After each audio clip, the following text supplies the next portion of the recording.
అందరికీ నమస్కారం. Welcome to our channel. భారతదేశ ప్రజలంతా ఎప్పుడెప్పుడా అని ఎదురు చూస్తున్నటువంటి రోజు వచ్చేసింది. నిశ్శబ్దంగా ప్రజలంతా పడుకొని నిద్రపోతున్న సమయంలో పాకిస్తాన్లో దీపావళి స్టార్ట్ అయ్యింది. భారత సైన్యం ఉగ్రవాద శిబిరాల మీద నిన్న రాత్రి విరుచుకుపడింది. సో మనందరికీ తెలుసు, పహల్గావ్లో ఏదైతే ఈ టెర్రరిస్ట్ అటాక్ జరిగిందో ఆనాటి నుంచి రెండు దేశాల మధ్య, అటు పాకిస్తాన్ ఇటు ఇండియా, ఈ రెండు దేశాల మధ్య ఉద్రిక్తత నెలకొన్నటువంటి సందర్భంలో కౌంటర్ అటాక్ భారతదేశం ఎప్పుడు ఇస్తుంది, ఎలా ఇస్తుంది అని ప్రపంచం అంతా ఎదురు చూస్తున్నటువంటి సమయంలో ఒకవైపు భారత్లో మాక్ డ్రిల్ని కండక్ట్ చేసింది. ఈరోజు ప్రజలందరికీ ఒకవేళ యుద్ధం గనక వస్తే ఏ విధంగా తమని తాము రక్షించుకోవాలి అనేటటువంటి అంశం మీద వాళ్ళకి ట్రైనింగ్ ఇస్తారనమాట ఈ దేశవ్యాప్తంగా.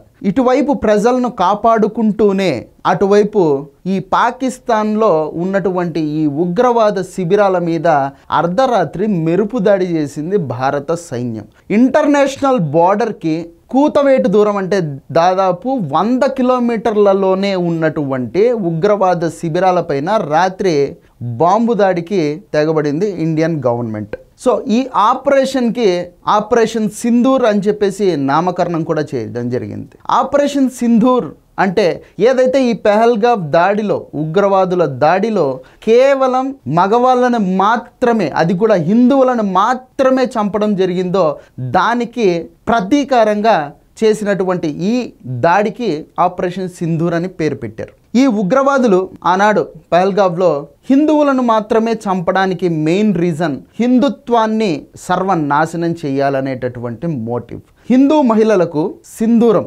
నుదిటిన బొట్టు అనేది ఎంతో పవిత్రంగా వాళ్ళు భావించేటటువంటి అంశం. తమ మాంగళ్యానికి ఆ సింధూరం అనేది, ఆ బొట్టు అనేది వాళ్ళు ప్రతీకగా చూసుకుంటారు. అటువంటి మహిళల యొక్క నుదుటిన బొట్టును తుడిచేయడానికి ఈ పాకిస్తాన్లో ఉన్నటువంటి ఉగ్రవాద సంస్థలు తెగబడి ఆ రోజు పహల్గావ్లో అటాక్ చేయడం జరిగింది. కేవలం హిందువులను మాత్రమే చంపడం జరిగింది, అది కూడా కేవలం మగవాళ్ళను మాత్రమే చంపడం జరిగింది. సో ఏదైతే పహల్గావ్లో హిందూ మహిళల యొక్క ఈ మాంగళ్యానికి సంబంధించి బొట్టు చెరిపేశారో దానికి ప్రతీకారంగా జరిగినటువంటి ఈ ఆపరేషన్కి సింధూర్ అని పేరు పెట్టడం జరిగింది. ఇక నిన్న రాత్రి భారత ప్రభుత్వం ఏం చేసింది అనేది క్లుప్తంగా చూసుకుంటే గనక, అంతర్జాతీయ సరిహద్దుకు 100 కిలోమీటర్ల దూరంలోనే ఉన్నటువంటి బావల్పూర్లో ఆపరేషన్స్ చేస్తూ ఉన్నటువంటి జైషే మహమ్మద్ ఉగ్రవాద శిబిరం మీద తొలుత దాడి జరిగింది. ఇక అక్కడి నుంచి మురిట్కే, సాంబా ఈ ప్రాంతాల సరిహద్దుకు కూతవేటు దూరం, అంటే కేవలం 30 కిలోమీటర్ల దూరంలోనే తమ కార్యకలాపాలను సాగిస్తూ ఉన్నటువంటి లష్కరే క్యాంపు మీద కూడా దాడి చేయడం జరిగింది. ఇక సరిహద్దు నియంత్రణ రేఖకు దగ్గరలో ఉన్నటువంటి గూల్పూర్లో కూడా ఈ భారత సైన్యం దాడి చేసింది. ఇక పిఓకే, ఏదైతే పాకిస్తాన్ ఆక్రమించుకున్నటువంటి కాశ్మీర్, ఈ పిఓకేలో ఉన్నటువంటి సవాయ్ లష్కరే అనేటటువంటి ఉగ్రవాద సంస్థ యొక్క శిబిరాల మీద కూడా దాడి చేయడం జరిగింది. అలాగే జైషే అహ్మద్ లాంచ్ ప్యాడ్ని బిలాలా క్యాంప్లో కూల్చేయడం కూడా జరిగిందనమాట. ఇక చూసుకుంటే కనుక రాజౌరీలో ఉన్నటువంటి జైషే మహమ్మద్ లాంచ్ ప్యాడ్ని కూడా కూల్చడం జరిగింది. అలాగే అదే రాజౌరీలో ఉన్నటువంటి బర్నాలా క్యాంపును కూడా కూల్చివేయడం జరిగిందనమాట. ఇక ఇంటర్నేషనల్ బార్డర్కి జస్ట్ ఎగ్జాక్ట్లీ 15 కిలోమీటర్ల దూరంలో ఉన్నటువంటి సియాల్కోట్ ప్రాంతంలో హిజ్బుల్ మొహిద్దీన్ అనేటటువంటి ఉగ్రవాద శిక్షణా సంస్థ కూడా అక్కడ పనిచేస్తూ ఉంది, ఆపరేషన్స్ చేస్తూ ఉంది.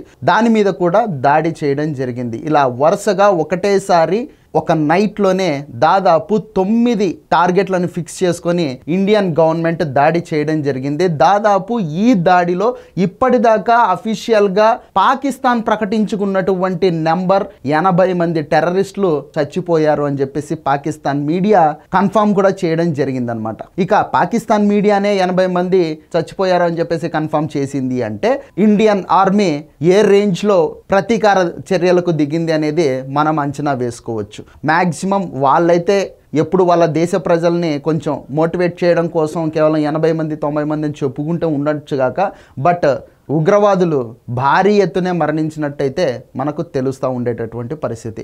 ఇక ఒకవైపు ఈ ఎయిర్ స్ట్రైక్స్ జరిగిన తర్వాత ప్రపంచవ్యాప్తంగా భారతదేశాన్ని ఇష్టపడేటటువంటి ఇతర దేశాలు లైక్ ఏదైతే ఈ ఇజ్రాయెల్ కావచ్చు, ఆఫ్ఘనిస్తాన్ కావచ్చు, ఆ దేశ ప్రజలు కూడా భారతదేశానికి సపోర్ట్ చేస్తూ ఉన్నారు. We stand with Indian government అని చెప్పేసి వాళ్ళు సోషల్ మీడియా వేదికగా భారతదేశానికి సపోర్ట్ని ఇస్తూ ఉన్నారనమాట. ఉగ్రవాదంపై భారతదేశం చేస్తున్నటువంటి యుద్ధం ఇది. ఈ యుద్ధానికి ఉగ్రవాదాన్ని వ్యతిరేకించేటటువంటి ప్రతి ఒక్కరూ సపోర్ట్ చేస్తారు, డెఫినెట్గా సపోర్ట్ చేస్తారు. పాకిస్తాన్ గవర్నమెంట్ కూడా ఉగ్రవాదుల మీద జరుగుతున్నటువంటి ఈ పోరాటంలో వాళ్ళు భారతదేశానికి సపోర్ట్ చెయ్యకపోయినా పర్లేదు, కానీ తమ దేశాన్ని తాము రక్షించుకోవడం కోసం సైలెంట్గా ఉండడం బెటర్. ఎందుకు అంటే కనుక తొలుత నుంచి కూడా పాకిస్తాన్ తమ దేశ ఆర్థిక వ్యవస్థను మెరుగుపరచుకోవడం కోసం, అభివృద్ధి చేసుకోవడం కోసం కష్టపడకుండా భారతదేశాన్ని ఎలాగైనా దెబ్బతీయాలి, భారతదేశాన్ని ఎలాగైనా అణిచేయాలి, ఎలాగైనా సరే భారతదేశ ఆర్థిక వ్యవస్థను ఎలాగైనా సరే కుప్పగూలు చేయాలి అనేటటువంటి కుట్రలకు పాల్పడుతూ తమ ముడ్డి కిందనే వాళ్ళు పెద్ద పెద్ద మిసైల్స్ను పెట్టుకోవడం జరిగిందనమాట.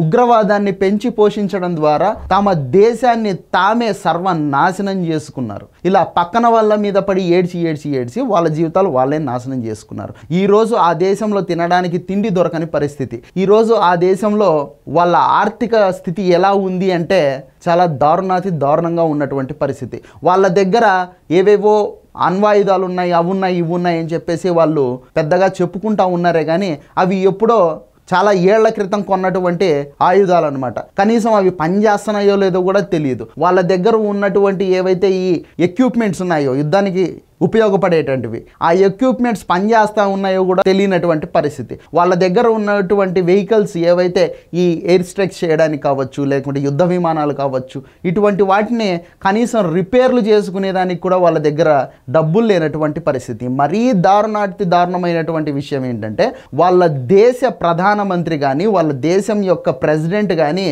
ఇతర దేశాలకు అఫీషియల్ టూర్లు వేయాలంటే వాళ్లకు టిక్కెట్లు కూడా కొని విమానంలో ఎక్కించలేనటువంటి పరిస్థితి.